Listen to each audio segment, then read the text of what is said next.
I'm not your son, 7 years old, standing on a sidewalk 3 hours outside Seoul. And the kid looked at Kung Tin like he was nobody. Tin dropped to his knees right there on the pavement, not because someone put a gun to his head, but because those 5 words just did what a decade in the underworld never could. Broke him completely.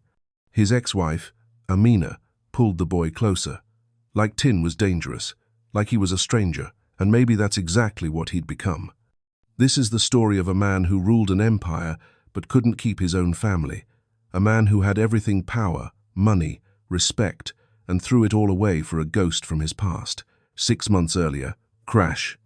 The wine glass shattered across white marble, red liquid spreading like a crime scene. But Kung Tin didn't even flinch. He just stared at his phone, thumb hovering over a name he'd searched 1,000 times but never called. Not until tonight. Where were you tonight? Amina's voice cut through the silence, steady, but strained. Business, Tin said. The word came out flat. Rehearsed. Empty. The kind that leaves lipstick on your collar. Amina Okapour stood in the doorway of their penthouse. Floor-to-ceiling windows overlooking the glittering Seoul skyline. Designer furniture. $1,000,000 views. The kind of home most people only dream about.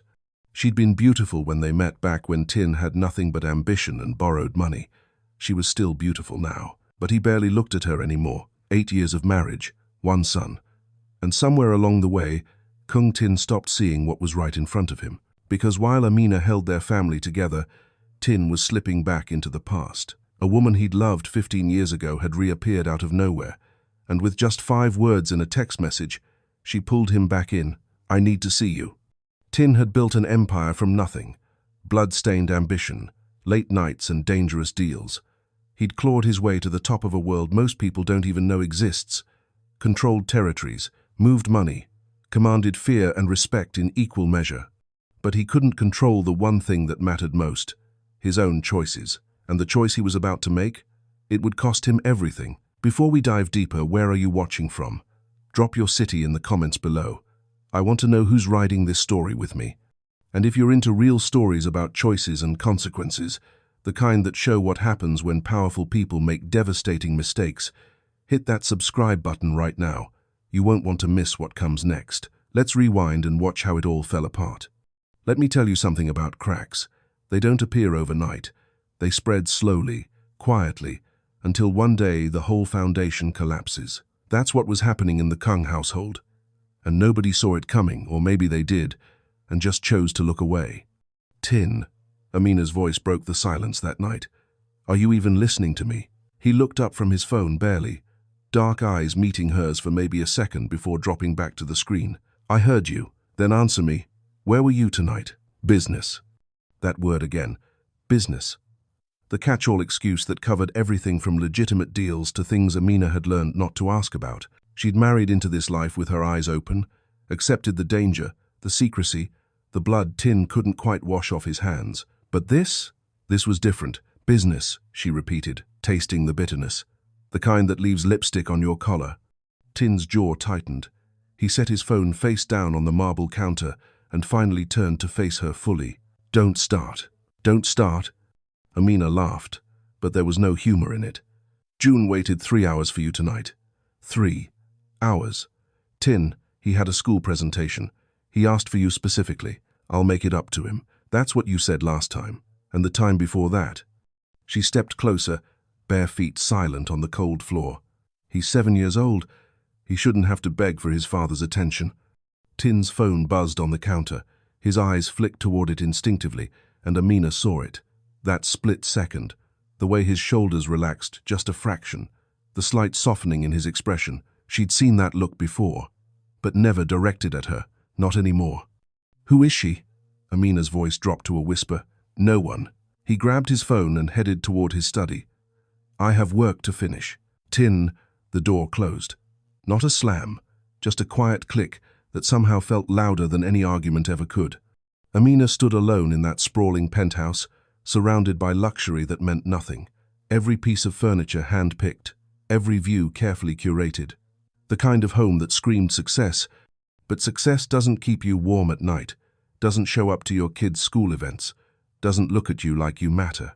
She walked to June's bedroom and pushed the door open gently. Her son lay curled under his blankets, small body facing the wall. She knew he wasn't asleep. "Baby." She sat on the edge of his bed, hand resting on his shoulder. June turned slowly, and those eyes, so much like his father's, were red-rimmed. "He didn't come." "I know, sweetheart," Amina's voice cracked. "He wanted to, but something came up." "Something always comes up." June's voice was small, defeated. "He doesn't care about me." "That's not true. Then why does he care more about her?" Amina froze. "What?" June sat up, pulling his knees to his chest. "I heard him on the phone last week. He said her name. He said he'd do anything to keep her safe." His small hands twisted the blanket. "Who is she, Mom? Why does Dad love her more than us?" Every word was a knife, sharp, precise, cutting deeper than Amina thought possible. She pulled June close, holding him tight while her mind raced.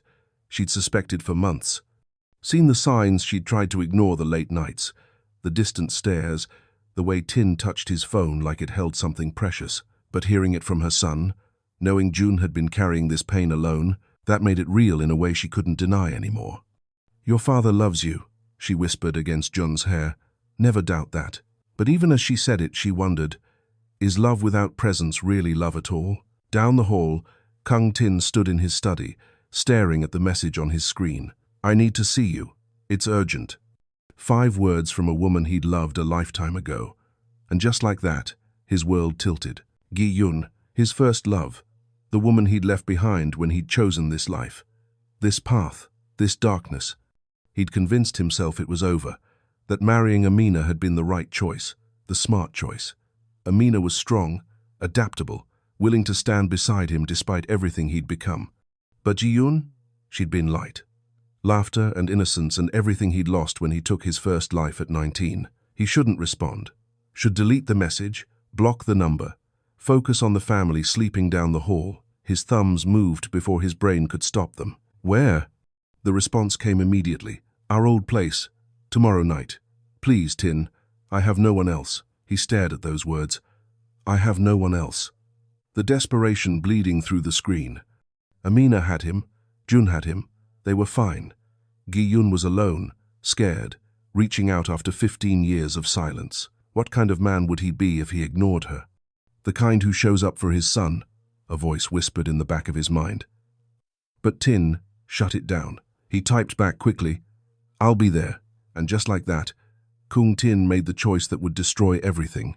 He told himself he was just helping an old friend, that one meeting wouldn't hurt anyone, that he could handle this without it affecting his family. He was wrong on all counts, because the thing about choices, they have consequences. And Tin was about to learn that lesson the hard way. The old coffee shop hadn't changed in 15 years. Same cracked leather booths, same smell of burnt espresso and old paper, same corner table where Tin and Gi-yun used to spend hours talking about futures they'd never have.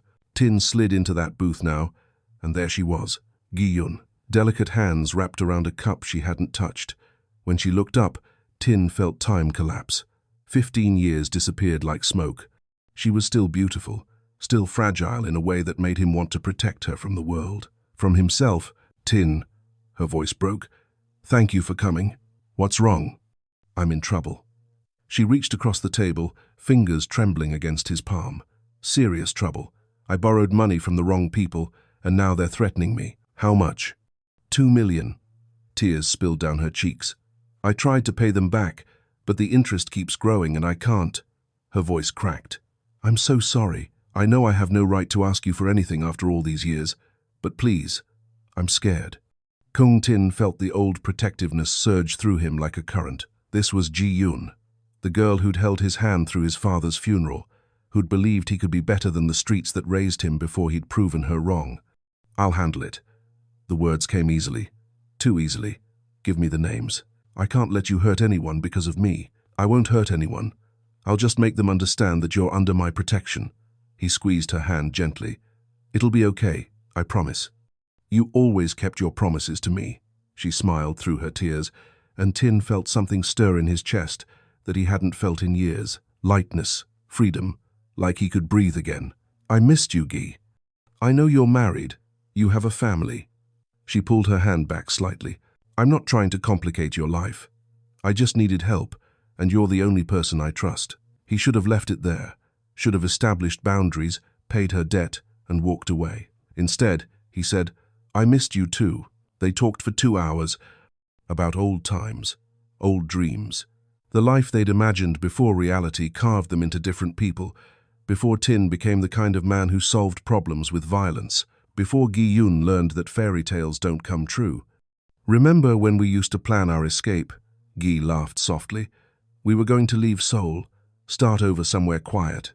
You wanted a house by the water, and you wanted to be normal." She looked at him with those soft eyes. "Do you ever regret it? The path you chose?" Tin thought about the penthouse, the empire, the power and money and respect. Then he thought about Amina's face tonight, the disappointment, the exhaustion, Jun's red-rimmed eyes. "Sometimes," he admitted quietly, "you could still walk away. It's not that simple." "It never is." Gi-yun's smile was sad. "But for what it's worth, I think you would have been happy in that other life." When Tin finally left the coffee shop, it was past midnight.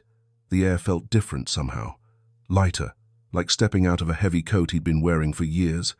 He didn't think about Amina waiting at home, didn't think about Jun sleeping with tear-stained cheeks, didn't think about the promises he'd made 8 years ago when he slipped a ring on Amina's finger. He only thought about how good it felt to be seen, to be wanted, to be the version of himself that existed before blood stained his hands. That's the thing about ghosts from your past. They remind you of who you used to be. And sometimes, that memory is so seductive you'll burn down your entire present just to feel it again. Tin came home at midnight to find Amina still awake, sitting in the dark living room like she'd been waiting. "Did you sleep with her?" Her voice was calm, which somehow made it worse. "No, but you wanted to." Tin didn't answer. The silence was answer enough. "Who is she?" Amina stood, moving closer. "What does she have that I don't?" "It's not like that." "Then what is it like? Because from where I'm standing, you're choosing someone else over your wife and son. Make it make sense." But Tin couldn't, because it didn't make sense. It was just a feeling old, familiar, safe, and he was chasing it like an addict. He was about to lose everything. And the worst part? He didn't even see it coming. Real talk, what time is it where you are? Let me know in the comments. I want to see who's still with me on this heavy journey. "Did you sleep with her?" Amina's voice cut through the darkness of their living room. Calm, controlled, which somehow made the question land harder. Tin stopped in the doorway. "No, but you wanted to." He didn't answer. Couldn't. Because the truth was written all over his face in the way he avoided her eyes, the way his shoulders tensed. "Who is she?" Amina stood, closing the distance between them. "Tin, what does she have that I don't?" "It's not like that." "Then what is it like?" Her voice finally rose, years of suppressed frustration breaking through. "Because from where I'm standing, you're choosing someone else over your wife and son. Make it make sense." Tin moved to pour himself a drink, back turned to her. Like if he didn't see her pain, it wouldn't be real. "Her name is Gi-yun. We were together before I got into this life, before everything got complicated. And now she's back. She needed help. And you went running." Amina stepped closer, her reflection visible in the window behind him. "Did you ever love me, Tin? Or was I just the convenient choice when you couldn't have her? That's not fair." "Nothing about this is fair." The words exploded out of her. "I loved you when you had nothing. I stood by you when everyone said I was crazy. I gave up my family, my country, my entire life to be here with you. And you can't even look at me without thinking about her." "You don't understand. Then help me understand." Tears streamed down her face now. "Tell me what she has that makes you forget you have a son who cries himself to sleep waiting for you." Tin slammed his glass down, the sound explosive in the quiet penthouse. "She never asked me to be someone I'm not." The words came out harsh, raw. "She didn't demand my time or my attention or my soul. With her, I could just be." He stopped, realized what he'd said. But it was too late. The damage was done. Amina's face went very still, like something inside her had just died. "So that's what I am to you," she whispered. "A demand, an obligation. Amina, get out. This is my house. Then I'll leave." She walked toward the bedroom, spine straight despite the tremor in her voice. "But when I go, Tin, I'm taking our son, and we won't be coming back." "You're overreacting." She turned at the doorway, and the look in her eyes made him take a step back. "I'm protecting my son from growing up watching his father choose everyone except him." Her voice was ice cold now. "If you can't be the man we need, then we'll find a way to live without you." The bedroom door closed. Tin told himself she didn't mean it. That in the morning they'd talk and things would settle. They always did. He was wrong. Over the next 3 weeks, Kang Tin saw Gi-yun 6 more times. He told himself it was about her safety, about making sure the debt was handled, about protecting an old friend. But the truth was simpler, uglier. Being with Gi made him feel young again, unburdened by the weight of his empire and the expectations of his family. She didn't look at him with disappointment or hurt. She looked at him like he was still the boy she'd loved before blood stained his hands. So he kept going back. Meanwhile, his marriage dissolved in slow motion. Amina stopped asking where he was going, stopped waiting up, stopped reaching for him in bed. The silence between them grew thick, suffocating. And Jun? Jun stopped asking when Dad would come home. The kid learned what every abandoned child learns eventually. Hope hurts more than acceptance. Tin noticed vaguely that something was shifting, that the penthouse felt different, emptier somehow. But he was too caught up in his own escape to pay attention, until it was too late. The breaking point came on a Thursday. Jun had a piano recital, his first real performance. Amina had reminded Tin 3 times that week, circled the date on the calendar, texted him that morning. But at 6:45 p.m., 15 minutes before the recital started, Gi-yun called in tears. "Tin, someone followed me home. I'm terrified. Please, I need you." He looked at the calendar, saw his son's name written in Amina's careful handwriting. Then he grabbed his keys. Tin arrived at the recital hall 40 minutes late. The performance was over. Parents mingled in the lobby, congratulating their kids. He spotted Amina and Jun by the door, his son still in his little suit, face blank. "I'm sorry," Tin said, slightly out of breath. "Traffic was—" "Don't." Amina's voice was ice. "Don't you dare lie to him again." "Mum, it's okay." Jun's voice was small, resigned. "Can we just go home?" "Jun, I wanted to be here." "But you weren't." His son looked up at him, and Tin saw something terrible in those young eyes. Acceptance, resignation, the look of a child who'd stopped hoping. "It's fine, Dad." Jun's words were quiet, matter of fact. "I'm used to it." Those 4 words, "I'm used to it," hit Kang Tin harder than any fist ever had. Not anger, not tears, just cold, devastating acceptance from a 7-year-old who'd learned that his father's promises meant nothing. A teacher approached, smiling warmly at Amina. "Jun was absolutely wonderful tonight. You must be so proud." "I am." Amina pulled Jun close. "So incredibly proud." The teacher glanced at Tin, recognition and something like pity crossing her face. "Well, it's lovely that you have such a supportive mother, Jun. That's what really matters." The drive home was silent. Amina didn't speak, didn't acknowledge Tin's attempts at conversation, just stared out the window like he wasn't even there. When they got home, she put Jun to bed without a word, then disappeared into their bedroom. Tin gave her an hour. Then he followed, and found her packing a suitcase. If this story is hitting different, smash that like button right now, and stick around because what happens next gets even heavier. You don't want to miss this. "What are you doing?" Amina folded a sweater methodically, her movements precise and controlled. "What does it look like?" "I'm leaving." "You're not leaving." "Watch me." Those 2 words, "watch me," hit different. Cold, final, like a door slamming shut. Tin grabbed her wrist, spinning her to face him. "Amina, stop. Let's talk about this." "Talk?" She yanked her hand free, and for the first time since he'd known her, he saw genuine hatred in her eyes. "You want to talk now? After you chose her over your son's first recital? After you looked Jun in the eye and broke his heart again? It was an emergency. It's always an emergency with her." Amina's voice cracked. "She calls. You run. She needs you. You drop everything. Meanwhile, your actual family is here falling apart, and you don't even notice. That's not fair." "You keep saying that." She turned back to the suitcase, tears streaming down her face now. "But you never explain why. Why is it unfair for me to expect my husband to keep his promises? Why is it unfair for your son to want his father at important moments?" She zipped the suitcase closed with shaking hands. "I can't do this anymore, Tin. I can't compete with a memory. I can't watch Jun break a little more every time you choose her. I'm not choosing anyone. That's the problem." She pulled the suitcase off the bed. "You're not choosing us. You're not choosing your family. So I'm making the choice for you. I'm choosing June's well-being over this marriage. Amina, please. Desperation crept into his voice, something close to panic. Just give me time to fix this. Time? She laughed bitterly. I gave you 8 years, Tin. 8 years of waiting, hoping, believing you'd wake up and see what you have. I'm done waiting. Where will you go? Somewhere you can't find us. She moved toward the door. My lawyer will contact you about divorce proceedings. I'm not asking for anything except what's fair for June. You can keep your empire, your money, your precious first love. We just want peace. You can't take my son. Amina stopped, turned, and when she spoke, her voice was deadly calm. I can, and I will, because I'm the parent who shows up.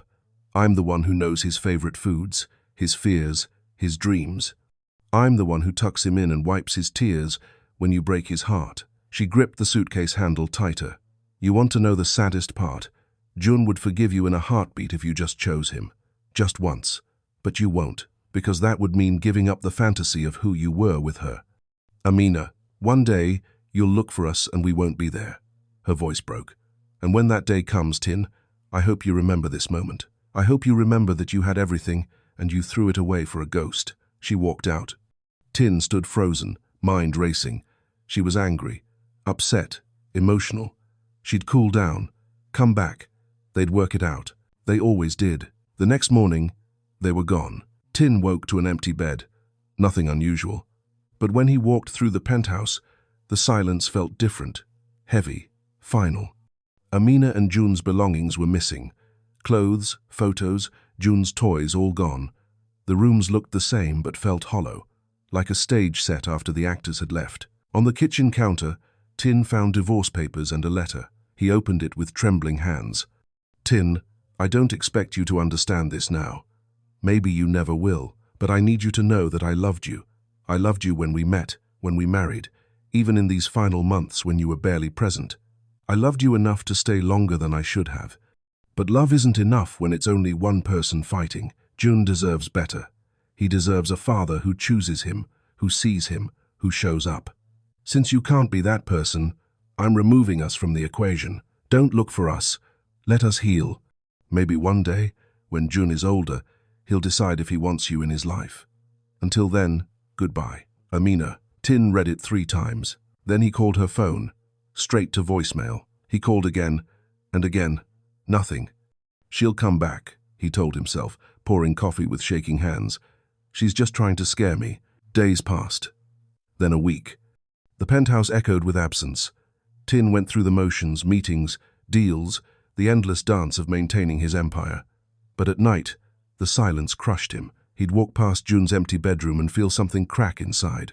He'd see Amina's side of the closet cleared out except for a single scarf she'd forgotten, and the scent of her perfume still lingering in the fabric made his chest tighten. He told himself he was fine, that he'd been alone before and survived, that they were the ones losing out, not him. But then he'd come home to darkness and remember June asking, "Why does Dad love her more than us?" And the cracks would spread wider. 2 weeks after they left, Gi-yun called. "Can I see you? I want to thank you properly for everything you've done." Tin agreed, because what else was there to do? His family was gone. His house was empty. At least Gi-yun still wanted him around. At least someone did. He had no idea he was about to learn the hardest lesson of his life. Here's the thing about foundations. You don't realize how important they are until they're gone. Amina wasn't just Kung Tin's wife. She was his anchor, his strategist, the person who kept him grounded when the violence threatened to consume him completely. Without her, he was just another brutal man in a brutal world. And there's always someone more brutal waiting. The empire began to crumble slowly, then all at once. Within a month, Tin made his first major mistake, trusted the wrong lieutenant with a shipment worth 3 million. The guy disappeared. Money gone, territory exposed. His second in command, a man named Marcus who'd been loyal for 6 years, saw weakness and struck, stole territory, flipped allies, started building his own operation using Tin's connections. A rival family that had been quiet for years suddenly attacked, took out 3 of Tin's distribution points in one night. Money that should have been laundered properly got seized by authorities. Deals fell through. Partners stopped returning calls. Tin tried to hold it together, worked longer hours, made reckless decisions, pushed harder. But without Amina to talk him down from the ledge, Without her strategic mind balancing his aggression, he was just spinning, burning out, falling apart. At night, he'd come home to that empty penthouse and pour himself a drink, then another, until the silence didn't hurt quite so much. He'd walk past Jun's room and see the bed perfectly made, untouched, like his son had never existed. Sometimes he'd sit on the floor of Jun's closet, surrounded by the few toys Amina had left behind, and wonder how he'd gotten here, how he'd lost everything that mattered. 2 months after Amina left, Gi-yun called one last time. "Tin, I'm moving to Busan, starting fresh." He sat up straighter, gripping the phone. "When?" "Tomorrow. I just wanted to say thank you for everything. You saved my life." "Gi, wait. I think it's better this way. A clean break." Her voice was soft, apologetic. "You should focus on your family. Fix things with your wife. She left me." Silence on the other end. "I'm sorry," Gi finally said. "I never meant for that to happen." "Didn't you?" The words came out harsher than he intended. "You knew I was married. You knew I had a son. But you kept calling, kept needing me. You offered to help, and I lost everything because of it." More silence. Then, "I'm sorry, Tin. I really am. But I can't be the reason you destroyed your life. Goodbye." She hung up. 3 days later, he got a text. "Thank you for everything. Take care of yourself." And that was it. Gi-yun disappeared from his life as quickly as she'd re-entered it. The woman he'd sacrificed everything for didn't even stay to watch him fall. 6 months after Amina left, Tin sat in his penthouse, surrounded by the ruins of his empire. Half his territory gone. Most of his allies had switched sides or gone independent. The authorities were circling, building cases he didn't have the energy to evade. His phone used to ring constantly. Now? Silence. He'd built this empire from nothing, clawed his way up through blood and ambition, controlled an entire underworld with an iron fist. But without his family, it all meant nothing. The penthouse felt like a tomb. Expensive furniture, floor-to-ceiling windows, million-dollar views of a city that used to fear him. Now, he was just another cautionary tale, another man who had it all and threw it away. For what? A ghost, a memory, a fantasy of who he used to be before life got complicated. Tin poured himself another drink and stared at his phone. At the last message Amina had sent before blocking him, "Don't look for us." But he couldn't stop, wouldn't stop, because without them, he had nothing left to lose. What's the weather like where you're at? Let me know in the comments. I want to know who's still riding with me through this story. And if you're still here, drop a comment telling me, have you ever lost someone because you took them for granted? Let's talk about it, because this story hits different when you realize how real it is. Now, let me show you what happens when a broken man goes searching for what he lost. It took 8 months. 8 months of hiring private investigators, calling in favors from people who barely respected him anymore, spending money he couldn't afford to spend. But Tin found them. Amina and Jun were living in a small coastal town 3 hours from Seoul. She'd taken her maiden name back Okafor, got a job teaching at a university. Jun was enrolled in a local school, reportedly doing well, making friends. They were thriving. Without him, Tin drove to their town on a Saturday morning, found their apartment building nothing fancy, just a modest 3-story complex with a small playground out front. He sat in his car across the street for an hour, heart hammering, hands shaking. What was he supposed to say? Sorry I chose a ghost over you?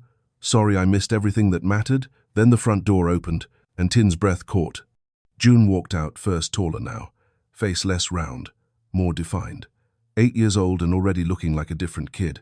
He wore a bright blue jacket and carried a soccer ball under one arm.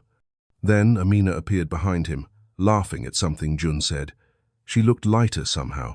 The tension that had lived in her shoulders for years was gone. Her smile was real, not the tight, polite smile she'd worn in their final months. She looked happy. Jun kicked the soccer ball, and Amina chased after him, both of them laughing, carefree, unburdened. They looked like they'd been freed from something, from him. Tin's chest tightened. This was his family, his son, his wife, ex-wife, and they were better off without him. But he'd come this far. He couldn't turn back now. Tin got out of the car, legs weak, and crossed the street. Amina, she froze mid-laugh, turned, and the happiness drained from her face instantly, replaced by something harder, colder. What are you doing here? Jun pressed against his mother's side, eyeing Tin like a stranger, like a threat. I needed to see you. Both of you. How did you find us? Her voice was steel. Does it matter? Yes. She pulled June closer. It matters because I asked you to let us go. I asked for one thing, Tin, and you couldn't even respect that. I know. He took a step forward, stopped when Amina instinctively moved June behind her. I know, and I'm sorry. I'm sorry for everything. For choosing wrong. For being absent. For taking you both for granted. His voice cracked. I was an idiot, and I lost everything that mattered. You can't just show up here and expect forgiveness. I don't. Tin swallowed hard. I'm not asking for anything except a chance to talk. 5 minutes, please. Amina looked down at June, who immediately shook his head. I don't want to talk to him, Mum. The words gutted Tin. Son, I'm not your son. June's voice was small but firm, final. And those 4 words, I'm not your son, destroyed Kung Tin in a way no enemy ever could. You said sons matter to their fathers, but I didn't matter to you. That's not true. June, you mattered more than anything. Then why did you leave us? June's voice rose, tears spilling over. Why did you choose her? Why weren't we enough? Tin fell to his knees right there on the pavement. Didn't care who saw. Didn't care about pride or reputation or anything except the boy staring at him with broken trust in his eyes. You were enough. You are enough. His own tears came now, hot and unstoppable. I was the one who wasn't. I was broken and stupid, and I thought, his voice cracked, I thought the past could save me from the present, but the only things that mattered were right in front of me, and I was too blind to see. He looked up at June through blurred vision. I'm sorry I wasn't the father you deserved. I'm sorry I made you feel like you didn't matter. You matter more than anything in this world, and I was too caught up in my own mess to show you. Do you still love her? June asked quietly. No. I haven't talked to her in months, but you loved her more than us. I thought I did. Tin wiped his eyes, not caring that he looked weak, desperate. But love isn't about old memories or fantasies. It's about showing up. It's about being present. It's about choosing the people who choose you. He looked at Amina. Your mother chose me every single day for 8 years, and I took that for granted. I won't make that mistake again. It's too late, Tin. Amina's voice was quiet but firm. We've built a new life, a good life, and I can't risk June's happiness on the chance that you've changed. I have changed. I'm not asking you to believe me. He stayed on his knees. Just give me a chance to prove it. However you want. Supervised visits, letters, phone calls. Whatever you're comfortable with. I'll go to therapy. I'll do whatever it takes. Just please don't cut me off completely. Amina was quiet for a long time. June looked up at her, waiting. Finally she spoke. I need to think about it. That's fair. And even if I agree, it's on my terms. You don't get to show up whenever you want. You don't get to disrupt our lives because you're suddenly ready to be present. I understand. She took June's hand. We'll talk, but not today. Today, you go home and think about whether you're really ready to do the work, because if you commit to this and then disappear again, you'll destroy what little chance you have left. I won't disappear. Not again. Amina nodded and led June away. But after a few steps, June turned back. Dad? Yes? I'm glad you're sorry. His voice was small, careful. But sorry doesn't fix everything. I know, son. But it's a start. They left. And Kung Tin sat on that curb and cried like he hadn't cried since he was a boy. Tin sat on that curb until the tears stopped, until his chest stopped heaving, until he could breathe again. Then he pulled out his phone and called his lawyer. I need to sell everything. The penthouse, the businesses, all of it. Liquidate it and set up trust funds for Amina and June. Make sure they're taken care of no matter what happens to me. Sir, are you sure? I've never been more sure of anything. He hung up and stared at the apartment building where his family lived. His family that he'd abandoned, that had learned to survive and thrive without him. They might never forgive him, might never let him back into their lives fully, but he'd spend the rest of his life trying to earn back what he'd lost. Here's what Kung Tin learned too late. You can rule an empire, control territories, command fear and respect, build wealth that most people can't even imagine, but none of it means a damn thing if you can't control your own heart. Tin had built his kingdom on blood and ambition, fought his way up from nothing, became the kind of man people feared to cross. But he'd lost the battle that actually mattered, the one happening inside his own home. He'd chased a ghost from his past and lost his future in the process. The woman he'd sacrificed everything for disappeared the moment things got hard. The family he'd taken for granted built a new life without him, and the empire he'd spent years building crumbled because he'd forgotten that power without purpose is just noise. In the end, Kung Tin learned what every man learns eventually, if he's lucky enough to survive his own mistakes. Love ignored becomes love lost. The people who stand by you through your worst aren't guaranteed to stay forever. They'll wait, they'll hope, they'll give you chance after chance. Until one day, they won't. And when that day comes, when you finally wake up and realize what you've lost, it might be too late. Tin got a second chance, barely. A chance to prove he'd changed. A chance to rebuild trust he'd destroyed. But not everyone gets that. Most people just get regrets. Thanks for sticking with this one till the end. I know it was heavy. I know it probably hit close to home for some of you. If this story made you feel something, subscribe for more deep dives into real-life consequences. The kind of stories that force you to look in the mirror and ask hard questions. Drop a like if this resonated with you. Share it with someone who needs to hear this message. And tell me in the comments, have you ever taken someone for granted? Or been taken for granted? What happened? Until next time, remember, the people who love you aren't always going to wait forever. Choose them while you still can. I'll see you in the next one.